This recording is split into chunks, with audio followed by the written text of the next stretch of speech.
It has certainly been a while since we have filmed in this location. This is my main office. I used to shoot almost all of my videos here, actually, and it's kind of nice being back. And Indy's really going to town on a bone here, so if you guys hear any weird noises, that is what it is.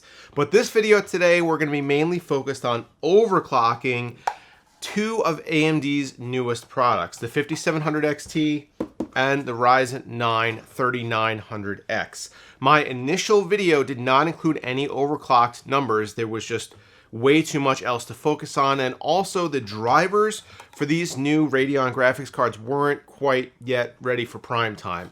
We now have a consumer release on the drivers, so hopefully overclocking is no longer broken, and we will see what kind of results we get when we push the CPU and the GPU to its limits.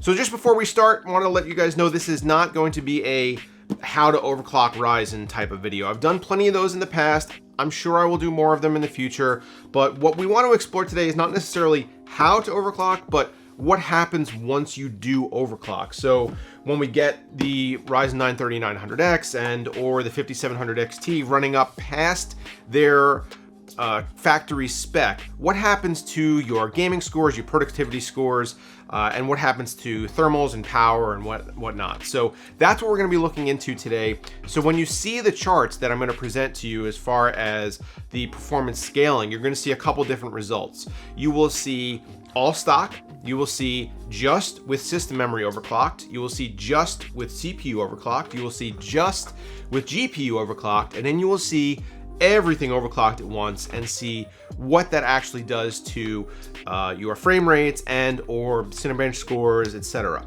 We're also going to take a look at power and thermals, which is something that is very important to a lot of system builders because these cards don't run particularly cool, especially with the stock blower cooler on it. So you might be a little hesitant if this thing is getting a little too toasty in your case, or if maybe you have a small form factor system where you don't want all that heat buildup.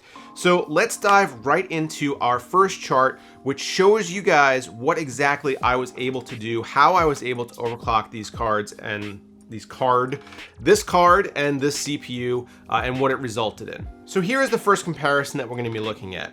At all stock settings on our CPU, our 3900X, we were running around 4 gigahertz most of the time, all cores at 1.4 volts. Now this resulted in an operating temperature of 71.6 degrees Celsius on average. Now when we overclocked it, these are not great overclocking chips. Not that you cannot overclock them, you certainly can, but as we will get into a little bit later, because of the way AMD implements something called Precision Boost Overdrive, overclocking all of your cores to, say, in this case, 4.2 gigahertz, which was as high as I could go, 4.3 would just crash every single time. Overclocking all of your cores to 4.2 might not be necessarily as effective as letting PBO just boost 1 or 2 cores up to, in this case, 4.6, which was what we were seeing when the motherboard and the chip were kind of in control of things all on their own. Now, when we did our overclock, we got to 4.2 gigahertz. It was at 1.45 volts. Temperatures shot all the way up to 87.8 degrees Celsius, and that is with a 360 millimeter AIO. Now, as with our 3900X, our 5700 XT is, again, not a great overclocker, but good news, with the recently released public drivers instead of the press drivers, you can now actually overclock this card. So that's at least a small victory. You can see by this chart that at stock, we were running at 1885 megahertz at 84 degrees, and we were drawing 179 watts of power. Overclocked, I got to 1999, and this was the average. It was peaking up above 2000 in the mid to maybe 2050 or so, but the average was about 1999. But I couldn't touch the memory, not one bit. As soon as I touched the memory, either the driver would crash or the entire system would crash.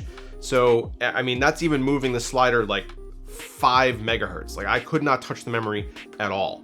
So that's a little bit unfortunate, but we were able to squeeze out over 100 points additional, 100 additional megahertz in clock speed. And when it did so, the fan kind of kicked on a little bit faster to compensate. So unfortunately, we were dealing with a little more noise, but didn't really increase the temperature at all. So Yes, these cards still do run hot and fairly loud, but because the fan was compensating by running faster, the temperature stayed at least in the mid 80s. But it did draw more power at 221 watts when we did so. So that was the highest that I could push both the 5700 XT and the 3900X. We're not looking at huge gains here. I really would have liked to see 4.3 on the CPU. That would have been really nice. Unfortunately, that did not happen. I couldn't get the system to post at 4.3 at any voltage, so just kind of gave up on that dream. But we do have some results to show you. Now, what I did was I tested 3 different tests for, I guess, graphics, and then I did Cinebench. And Cinebench was divided up into single and multi-core. So the 3 different graphics tests used 3 different APIs. For our standard traditional DirectX 11 results, we used Unigine Heaven. This is very heavy on GPU utilization. It's more focused on the graphics side, not so much on the CPU side. For Vulkan, we used Strange Brigade, and then for DX12, I wanted to do something that kind of tied in CPU performance as well, so I used TimeSpy. So we have DX11, DX12, and Vulkan APIs represented by 3 very different tests, and you'll see that the TimeSpy results are much more impacted by our CPU overclocks than the other tests were, simply because obviously there is a CPU component to it. In addition to that, we also ran Cinebench because you got to run Cinebench. Everybody wants those numbers. So we have stock Cinebench numbers at single and multi-core, and then we have overclock Cinebench numbers, single and multi-core. So here's our first chart, Unigine Heaven. You'll see that our all-stock result of 94.2 wasn't really improved a lot upon once we bumped our system memory from 2133 to 3600. This kind of speaks a lot to AMD's new Infinity Fabric. Increasing memory speed used to play into performance a lot more than it does here now. So the Infinity Fabric has been refined according to AMD, and it seems that that's true because we didn't see really any performance increase going from 2133 memory to 3600 speed memory. For our CPU overclock, we did see a moderate performance bump up to 96 frames per second. And then when we overclocked our GPU, we saw even more of an increase up to 97.8. And we would expect to see the biggest jump there simply because, like I said, Heaven is very GPU bound. But when we clicked all the boxes, we overclocked our system memory to 3600, our CPU to 4.2, and our GPU. We saw a result of 100.3 average frame rate, and that certainly was the highest. So not a huge amount of scaling when we're doing all this overclocking. However, you do certainly see some results. So next up is TimeSpy with an all-stock result of 8942. Bumping the memory predictably did actually result in a little bit better performance here versus the scaling we saw with just the graphics performance, because obviously, like I said, there is a heavy CPU element to TimeSpy. We went up to 9028 with just a system memory overclocked to 3600.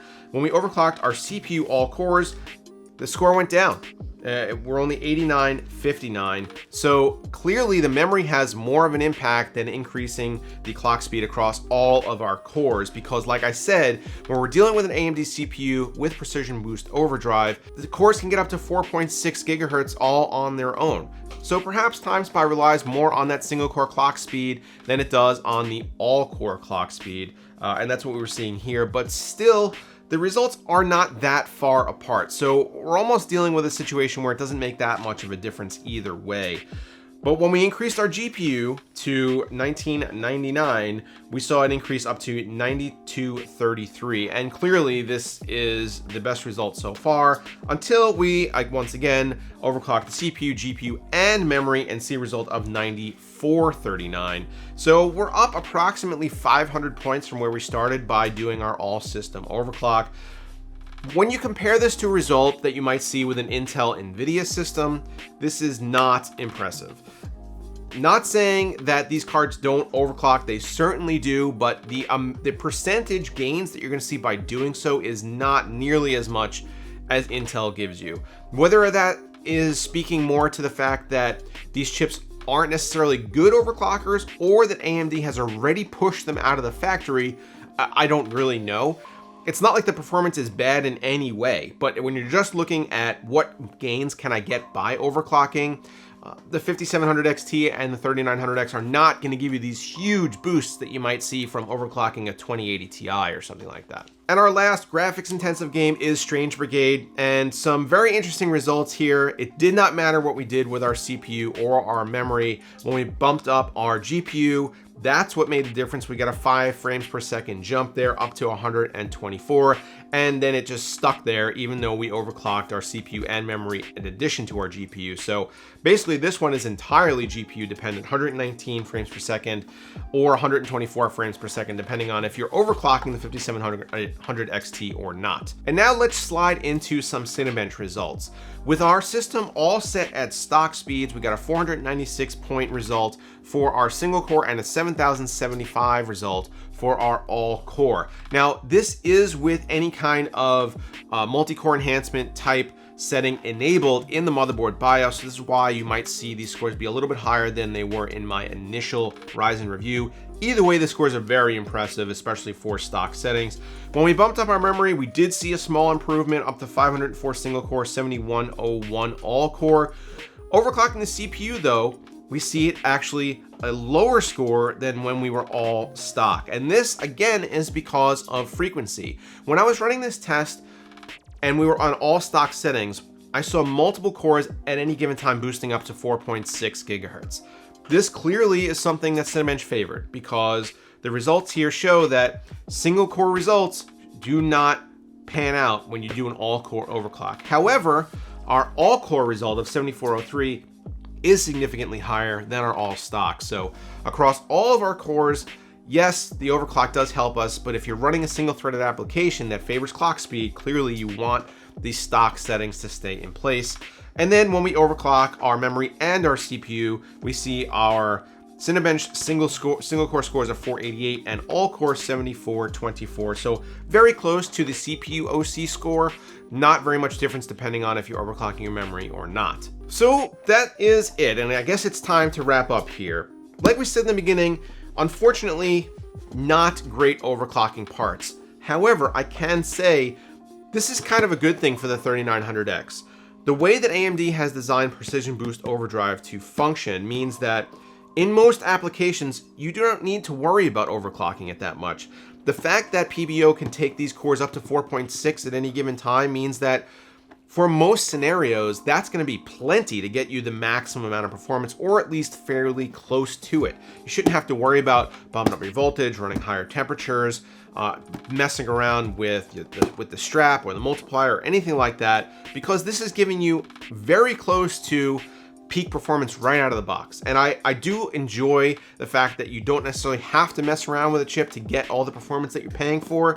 It's something that Intel does not give you, but it is good to see that the results from the AMD side are pretty set from the factory, the way you might want to run your system. On the graphics card side of it, maybe a little bit disappointing. I would have liked to see, I would have liked to be able to overclock the memory on this card. That is for sure.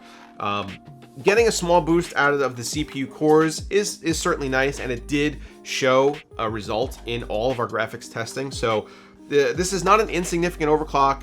It's certainly something that you guys could explore, but again, you're dealing with a lot of fan noise here and fairly high temperatures. If you want to buy an RX 5700 XT for overclocking, I might suggest waiting until the board partner cards come out, where you're going to have a better cooling solution, a better PCB layout, better power delivery, and you might end up getting some higher clock speeds. And who knows, maybe you'll be able to overclock the memory as well. So that's it for my AMD overclocking video. Navi, Ryzen 3rd Gen, not great overclockers, still some potential there if you guys want to explore it. But let me know what you guys think down below in the comments. And also, thanks so much for watching, guys. I really appreciate it. See you next time.